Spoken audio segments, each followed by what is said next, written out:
Hi, welcome to Navya Kiran vlogs. ಇವತ್ತು simple ಆಗಿ cake ಮಾಡೋದು ಹೇಗೆ ಅಂತ ನೋಡೋಣ. ನನ್ನ ಮಕ್ಕಳು ಎಲ್ಲ ಕೇಳ್ತಿದ್ದಾರೆ. ನಮ್ಮ ಅಕ್ಕನ ಮಕ್ಕಳೆಲ್ಲ ಮನೆಗೆ ಬಂದಿದ್ದಾರೆ ಕ್ರಿಸ್ಮಸ್ ಹಾಲಿಡೇಸ್ಗೆ. ಸೊ ಇವತ್ತು ಕೇಕ್ ಮಾಡೋಣ ಚಿಕ್ಕಿ ಅಂತ ಅಂದರು. ಓಕೆ ಮಾಡೋಣ ಅಂತ ಇವಾಗ ಸ್ಟಾರ್ಟ್ ಮಾಡ್ತಿದ್ದೀವಿ. ಹೇಗೆ ಮಾಡೋದು, ಮನೇಲಿರೋ ಇಂಗ್ರೀಡಿಯೆಂಟ್ಸಲ್ಲೇ ಸಿಂಪಲ್ ಆಗಿ ಹೇಗೆ ಮಾಡೋಣ ಅಂತ ನೋಡೋಣ ಬನ್ನಿ. ಇವಾಗ 1 ಕಪ್ ಗೋಧಿ ಹಿಟ್ಟು ತೊಗೊಳ್ತಾ ಇದ್ದೀನಿ. ನೋಡಿ, 1 ಕಪ್ ಗೋಧಿ ಹಿಟ್ಟನ್ನ ನಾನು ಜರಡಿ ಇಟ್ಕೊತಾ ಇದ್ದೀನಿ.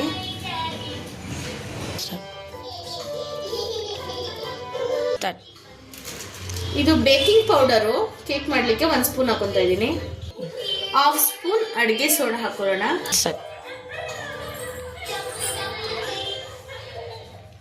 ಇವಾಗ ಆರೆಂಜ್ ಜ್ಯೂಸ್ನ ನಾವು ಸೋಸ್ಕೊಳ್ಳೋಣ.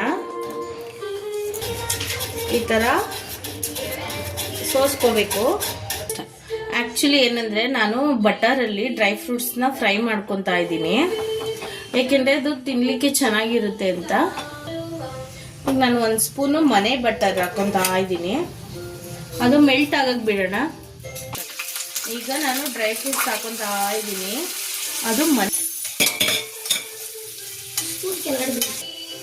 ಇವಾಗ ಇದನ್ನ ನಾವು ಆರೆಂಜ್ ಜ್ಯೂಸ್ ಒಳಗಡೆ ಹಾಕೊಳ್ಳೋಣ, ಸ್ವಲ್ಪ ಸೋಪ್ ಆಗಲಿ ಅಂತ.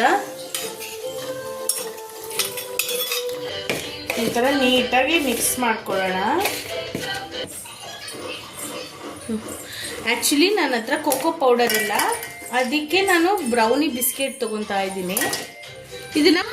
ಇದನ್ನ ಈಗ ನಾನು ಮಿಕ್ಸಿಲಿ ಪುಡಿ ಮಾಡ್ಕೊತೀನಿ. ಇದಕ್ಕೆ 1 ಕಪ್ ಹಾಲು, ಈಗ 1 ಕಪ್ ಹಾಲು ಹಾಕೊತಾ ಇದ್ದೀನಿ ನಾನು.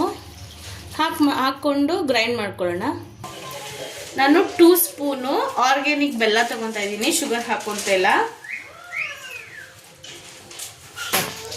ನಾವು ಇದು ಸೋಪ್ ಮಾಡಿದ್ದೀವಲ್ಲ, ಇದನ್ನು ಇವಾಗ ಹಾಕ್ಕೊಳ್ಳೋಣ.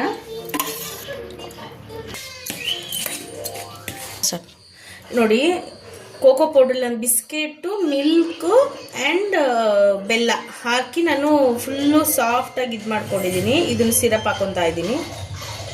ಒಂದು ಸ್ವಲ್ಪ ಎಣ್ಣೆ ಹಾಕ್ಕೊಳ್ಳೋಣ ನಾವು. ನೋಡಿ, ಈ ಥರ ಈ ಥಿಕ್ನೆಸ್ ಸಾಕು ಆಗಿದೆ. ಇವಾಗ ಪ್ಯಾನ್ಗೆ ಹಾಕೋಣ. ಬಟರ್ ಪೇಪರ್ ಹಾಕ್ಕೊಂಡು ನಾನು ತುಪ್ಪ ಹಾಕೊತಾ ಇದ್ದೀನಿ, ಸೀಡ್ತಾ ಇದ್ದೀನಿ. ಹಾಕ್ಕೊಂಡು ಮಿಕ್ಸ್ ಮಾಡ್ಕೊಳ್ಳೋಣ.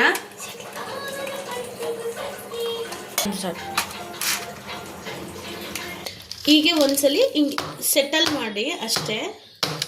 ನನಗೆ ಆ್ಯಕ್ಚುಲಿ ಮಕ್ಳಿಗೋಸ್ಕರ ಚಾಕೋ ಬಿಸ್ಕೆಟ್ ಹಾಕ್ತಾ ಇದ್ದೀನಿ. ನಿಮ್ಮಿಷ್ಟ, ಬೇಕು ಅಂದರೆ ಹಾಕ್ಕೊಳ್ಳಿ, ಇಲ್ಲಾಂದರೆ ನಾಟ್ ನೆಸೆಸಿಟಿ. ಇವಾಗ ನಾನು ಕೇಕ್ನ ಈಗ ಸೆಟಲ್ ಮಾಡ್ತಾ ಇದ್ದೀನಿ. ಸೆಟಲ್ ಮಾಡಿ ಕ್ಲೋಸ್ ಮಾಡ್ತಾ ಇದ್ದೀನಿ. ನೋಡಿ, ಕೇಕು ಆ್ಯಕ್ಚುಲಿ ಫ್ಲ್ಯಾಟ್ ಇತ್ತು, ಚೆನ್ನಾಗಿ ಉಬ್ಬಿದೆ, ಆಗ್ತಾ ಇದೆ. ಇನ್ನು 10 ಮಿನಿಟ್ಸ್ಗೆ ಆಗೋಗುತ್ತೆ.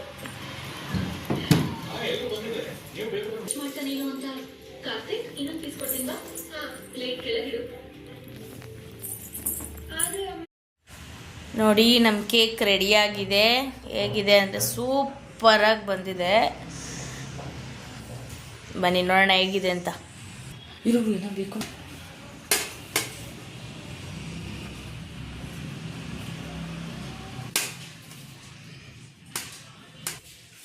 ನೋಡಿ, ಸ್ಪಂಜ್ ಥರ ಬಂದಿದೆ ಕೇಕು. ತುಂಬ ಚೆನ್ನಾಗಿ ಬಂದಿದೆ. ಈ ಥರ ಮನೇಲೇ ಮಾಡ್ಕೊಳ್ಳಿ. ಗೋಧಿ ಹಿಟ್ಟಿಂದ ಸಿಂಪಲ್ಲಾಗಿ ಈಸಿಯಾಗಿ ಕೇಕ್ ಮಾಡ್ಕೊಳ್ಳಿ. ಆರೋಗ್ಯಕ್ಕೂ ಒಳ್ಳೆಯದು. ಈ ಥರ ಹೊಸ ರೆಸಿಪಿಗೋಸ್ಕರ ನಮ್ಮ ಯೂಟ್ಯೂಬ್ ಚಾನಲ್ ಸಬ್ಸ್ಕ್ರೈಬ್ ಮಾಡಿ. ಧನ್ಯವಾದಗಳು. ಚಿಂಟು, ಕೇಕ್ ಹೇಗಿದೆ ಅಂತ ಹೇಳಪ್ಪ.